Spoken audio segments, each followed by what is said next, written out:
যুদ্ধ-বিধ্বস্ত জাবালিয়ায় নিজ বাড়ির ধ্বংসাবশেষ ছেড়ে যেতে অস্বীকৃতি জানিয়েছেন এক দম্পতি। বিধ্বস্ত হলেও পূর্বপুরুষের বাড়িতেই থাকতে চান তারা। সম্প্রতি মার্কিন প্রেসিডেন্ট ডোনাল্ড ট্রাম্প গাজার মালিকানা নেয়ার ঘোষণা দেয় উপত্যকাটির বাসিন্দাদের মধ্যে তৈরি হয়েছে জন্মভূমি হারানোর আতঙ্ক। নুডলস খান নাই তো নুডলসই খান নাই।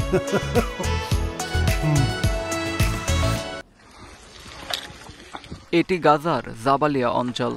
বিমান, ড্রোন আর স্থল অভিযান চালিয়ে এখানকার সব ভবন গুঁড়িয়ে দিয়েছে ইসরায়েল। হামলায় মাথা গোজার শেষ সম্বলটুকু হারিয়েছেন সাবরিন ও সাবরি মাসুদ দম্পতি। সম্প্রতি যুদ্ধবিরতি শুরু হওয়ায় আশ্রয় শিবির থেকে নিজ বাড়িতে ফিরেছেন তারা। তবে ট্রাম্পের গাজা দখল নেয়ার খবরে শঙ্কা তৈরি হয়েছে তাদের মনে। থাকার মতো উপযুক্ত ব্যবস্থা নেই এখানে, তবুও নিজের বাড়ি ছেড়ে অন্য কোথাও যেতে চান না এই দম্পতি। সবকিছু ধ্বংস হয়ে গেছে। এই বাড়িটি তৃতীয়বারের মতো ধ্বংস হয়েছে। আমরা আশ্রয় শিবিরে ছিলাম, সেখানেও থাকার পরিবেশ নেই। তীব্র শীত ও বৃষ্টি সত্ত্বেও আমরা খোলা আকাশের নিচে থাকছি। কোনোভাবেই আমরা এখান থেকে সরব না। জাবালিয়ায় একটি ভবনও আস্ত রাখেনি ইসরায়েল। বাসিন্দাদের উচ্ছেদ করতেই এমন কৌশল অবলম্বন করেছে নেতানিয়াহু।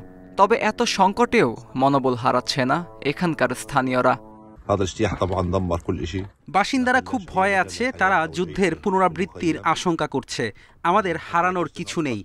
সবাই আশা করছে যুদ্ধবিরতি স্থায়ী হবে, যাতে যুদ্ধে যা ধ্বংস হয়েছে তা পুনর্নির্মাণ করতে পারি। দ্বিতীয় মেয়াদে ক্ষমতায় ফিরে প্রেসিডেন্ট ডোনাল্ড ট্রাম্পের প্রচেষ্টায় যুদ্ধবিরতি ও বন্দি বিনিময় শুরু হয় ইসরায়েল ও হামাসের মধ্যে। তবে এই প্রক্রিয়া চলাকালীন সময়েই গাজার দখল নেয়ার আগ্রহ প্রকাশ করে নতুন আলোচনার জন্ম দেন মার্কিন প্রেসিডেন্ট। এতে হামলার পাশাপাশি গাজাবাসীর মনে জন্মভূমির অধিকার হারানোর শঙ্কাও তৈরি হয়েছে। আত্মজুর রহমান, ইন্ডিপেন্ডেন্ট নিউজ।